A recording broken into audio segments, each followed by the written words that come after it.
Hello, ladies and gentlemen, I'm Nathan, and welcome to my second movie review. First one being the first Sonic movie. I had a lot of fun doing the review of the first Sonic movie, so I wanted to come do the second one. I came back from the movie theater not too long ago with my son, and we both had a really great time. For the format of this video, I'll be keeping the first section spoiler-free and family-friendly in case there's any like kids or families that are watching this video right now. And then the second half of the video will be, or not necessarily the halfway point, but the second part of the video will go into spoilers, and I'll get a little less family-friendly, but I'll give everybody plenty of warning before that happens. So yeah, if you got kids watching, the first part of this video will be perfectly fine to watch. Second half, maybe not so much. So we'll see. So I guess the first thing I'd like to say is that it was a really great movie-going experience with my family. My family and I really enjoyed it. I would have been able to see it with my wife as well, but she was actually had to stay home with our 5-month-old, so we couldn't all see it together, which was a little bit unfortunate. But my eldest son and I had a great time, and I thought personally that it wasn't quite as funny as the last film. It had some funny moments in it, but not quite as much as the first one. But they still did really good with references throughout the movie, like making references to the games, which I thought they did, just as good a job in the first one. In a few parts, I thought they actually kind of did a better job, which we'll get into in the spoilers section a little later on. And I thought that they did a really good job with doing the characters justice in the film. Like the first movie, they did a really good job of portraying Sonic's character and kind of bringing him to life and doing the character justice. And I'd say with the additions of Tails and Knuckles, I would say they did an equally good job with that. They brought those characters in and they just nailed it. I think especially with Knuckles. I think even more than Tails, they just nailed his persona the way I think he should be portrayed. That's how I would have expected his character to play out. And of course, to no surprise, Jim Carrey did a really great evolution of Robotnik's character. Like he kind of played up the what would you call it? The insane aspect of him, like that he's lost his mind a little bit. Like he's definitely kicked that up a notch. And again, not quite as funny as the first film, but I thought he was still pretty good in this. And then the third act of the movie, like as they kind of approach the climax of the movie, that whole section, like the whole third act, was actually just genuinely really cool, and the fights and the action was done really well. And in the first film, they listened to the fans, like in terms of redesigning Sonic's character, and I think they were clearly still listening in the second movie, because there's just so many nice little nods and references, like I had mentioned earlier, and like even the poster art for the movie, it's the same as the Sega Genesis cover of the Sonic 2 game. Like, these folks are paying attention, and I personally really appreciate that. So yeah, it's I sort of can't go much more broadly into that without getting into spoilers. But basically, if you liked the first one, then I don't see a reason why you wouldn't like the second one. It did have a couple of cringy parts here and there, like the first one did. I'm not sure which one kind of had more cringy parts, but it wasn't. They weren't too long. The parts that I didn't really care for. They kind of moved on from them relatively quickly, which was good. So yeah, if you enjoyed the first one, I don't see any reason why you wouldn't enjoy the second one. And definitely go see this with your family. Especially if you've got kids who are really into the Sonic series, or the Sonic games, you'll have a great time. And that about wraps it up for the first section of the video. I know it doesn't take too long, but if you just want the short and sweet version, there it is. If you want to go see it and you like the first one, go for it. So now we will get into the spoiler section, and we're going to get a tad less family friendly. So this is your chance to back out now if you don't want to be in on that. But of course, feel free to revisit this video after you've seen it, or if you just don't care about spoilers. Here we go. So, I'd say one of the first things that I'm the most pleased with, because unfortunately nowadays this is what I'm almost completely worried about with every new movie or franchise that I get introduced to, is whether or not it's woke. And it's not! There's no wokeness or any agenda being pushed in this movie whatsoever. There's no politics, and that's fantastic. I love that they didn't go down that route, because, you know, I'm sure there's plenty of opportunity. They could have if they wanted to, and they didn't. You know, I think it seems like they're really listening. Now, if you'll remember with the first movie was effectively being attacked by review outlets and by critics and the media, and I think that's because they listened to the fans and they said, okay, yes, we hear you, we'll do the redesign, we'll do Sonic the way he should look. And I think they really hated that they listened to the fans.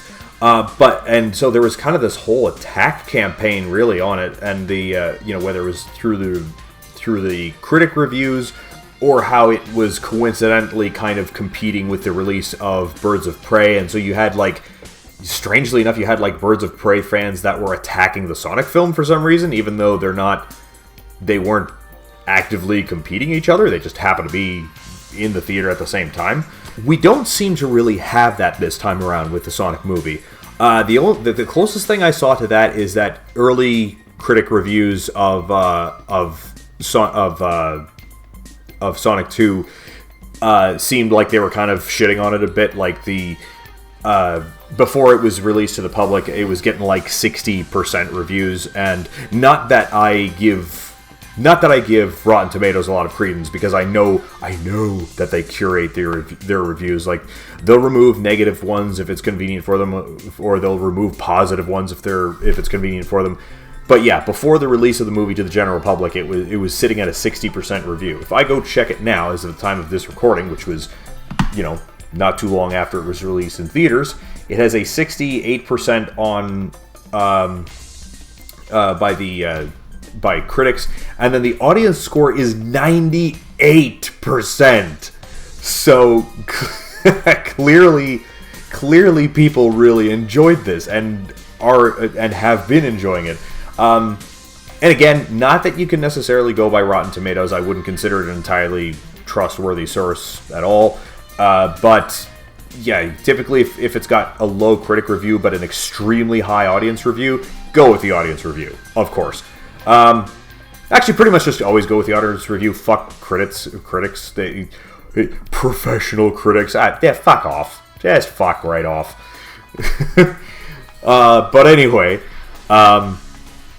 yeah. So I talked about in the first half of the video that there were some great references in it, and we're going to go over some of those in specifics now that we can get into the spoilers. Agent Stone, who was Robotnik's assistant in the previous one, he's now running a coffee shop called The Mean Bean, which I thought was pretty fantastic. I haven't actually played Mean Bean Machine myself, but I know how it plays. It's essentially like a Tetris kind of thing. But yeah, I had a pretty good chuckle over that. And then I thought Stone's character, I mean, he was a bit of a simp, to be honest. He was a little bit too simpy for Robotnik's return, but I thought it was funny how he kept drawing Robotnik's face in the coffee, how people do the coffees, the designs on the surface of the coffee, and so he was doing that. I thought that those were pretty funny bits, and probably my least favorite part of the movie, because it seemed almost entirely unnecessary, is they did a thing kind of like the bar scene that was in the previous movie. they had warped over to Siberia, and like there was this dance-off thing, and it just seemed really kind of unnecessary. It was, I didn't care for it that much, but it was. I mean, I guess it kind of moved the story along, and it did serve to show that Tails had the ability to use holograms to make it look like he could copy himself. So I guess it kind of served a purpose, but I think they could have done without it or restructured it somehow. And the other part that I didn't really like was you may have seen in the trailers that I think Rachel's her name, the sister. She was getting married. I think they could have done with a little less of that scene. And there's a part where Tom's wife and the sister they have to rescue them because Tails and Sonic have been captured. So I mean, it's technically necessary because they had to get broken out. But again, I really wish they could have done it a little better. Like I didn't find that section. I found it kind of cringeworthy, but it didn't last too long. Thankfully, they've just kind of moved on from it. So I was glad that it didn't last. But aside from those two things, I'd say the rest of the movie was really quite solid. Later on, when they're trying to hunt for the Master Emerald, they go to the Labyrinth Zone, which is like in the game Sonic, and they actually do the thing where Sonic is zigzagging down back and forth going down the water slide, and I thought it was so cool that they made such a direct reference, not just like to certain gameplay mechanics, but just how that part of the game went. I thought that was really great.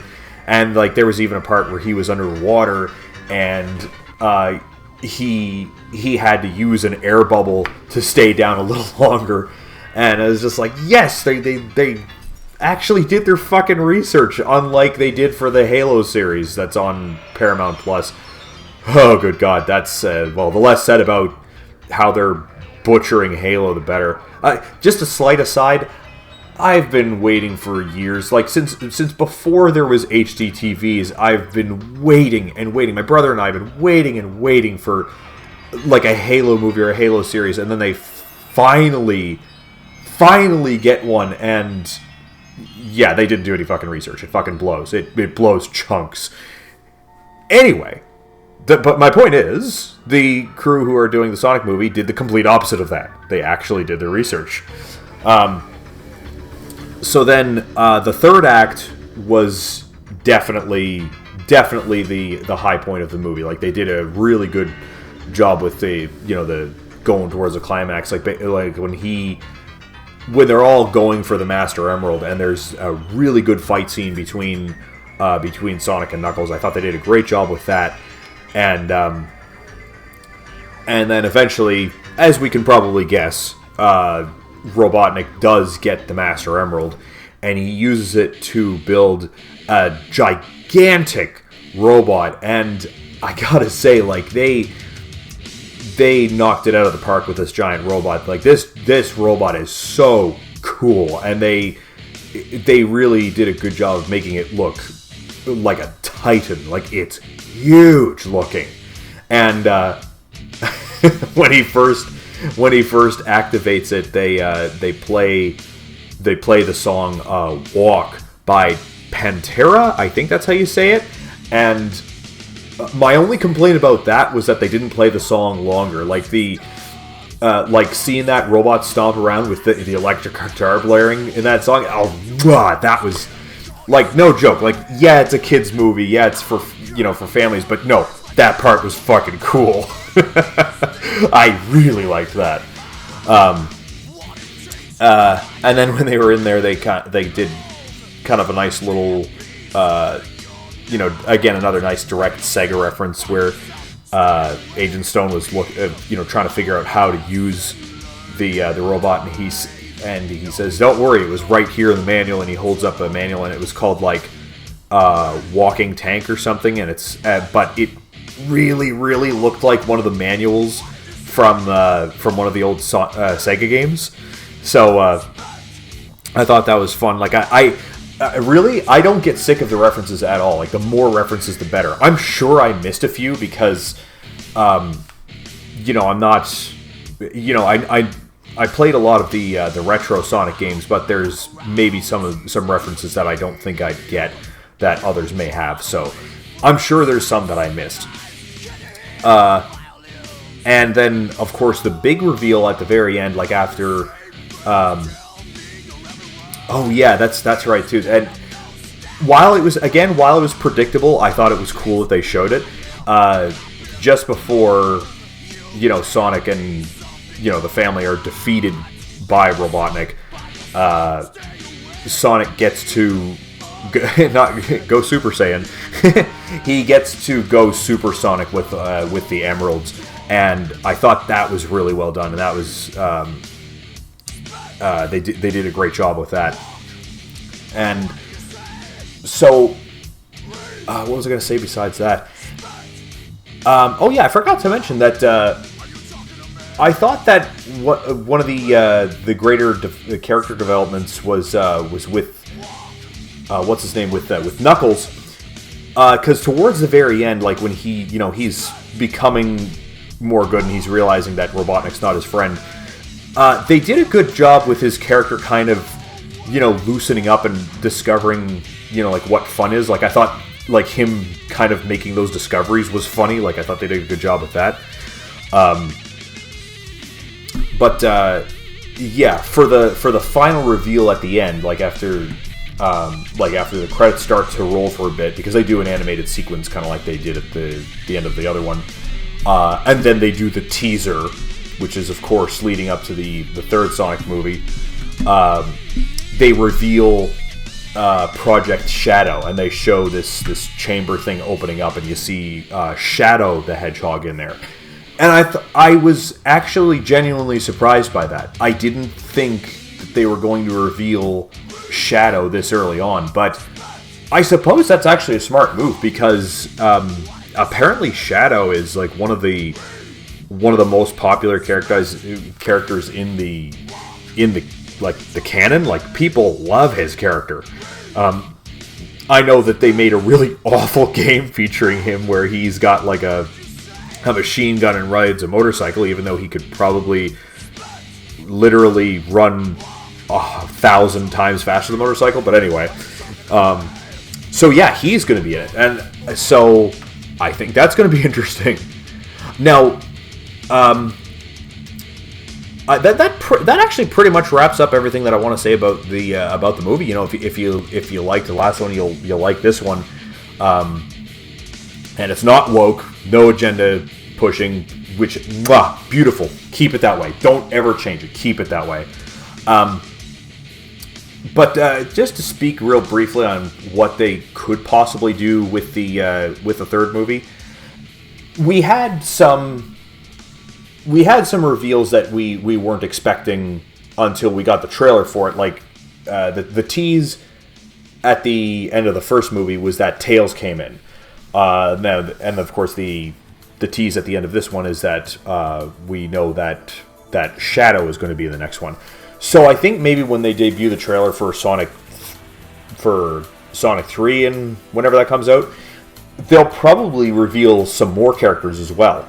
And if I had to guess, I'd say they're probably going to introduce Amy. I feel like that's probably the most logical choice to bring in. The only other one that I think they could bring in, and I hope they don't, and I'll tell you why, is they could bring in Rouge the Bat. I feel like if they're dealing with Shadow, they're probably also likely to start to bring in Rouge the Bat. Like, I feel like that makes sense timeline wise, but I hope they don't, because, well, if you're not familiar with Rouge the Bat, here she is. And that's not a fan art drawing. That's canon. That's real. That's source material. That's souse right there. So I hope that they don't bring her into the movie, and the reason why I say is because I feel like they will be forced to do a character redesign, and I think that's a terrible idea, because that's that's when the opportunity for wokeism and politics and censorship comes into it, and I'm not on board with that. So it's not that I'm like super eager to see the see the thick bat tits. It's it's not that. But if they are going to bring her in, they should keep her true to the actual design. Like, they should just don't go down the woke rabbit hole. Just keep it the way it should be. But keep her design as is. Don't fuck with it. Don't fuck with the formula. But if they want to sidestep that around that entirely and just not have her in the next movie, I think that's a perfectly fine decision. Fuck, bring in Amy. Sure, why not? Sonic needs a girlfriend. Although I don't think they actually. I don't know. I don't know if they actually do get together. But yeah, that's the end of this review. Please let me know what you think, and if you like me to do more of these movie reviews. They are a bit harder to do than the Let's Plays, but yeah, let me know if you liked it and wanted me to do more. I was actually considering of doing a movie review where I tear Terminator Dark Fate to shreds, but I know that'd be extremely late to the party. It's not topical at all, but I was thinking about it. But anyway, that is it for this video, and I will see you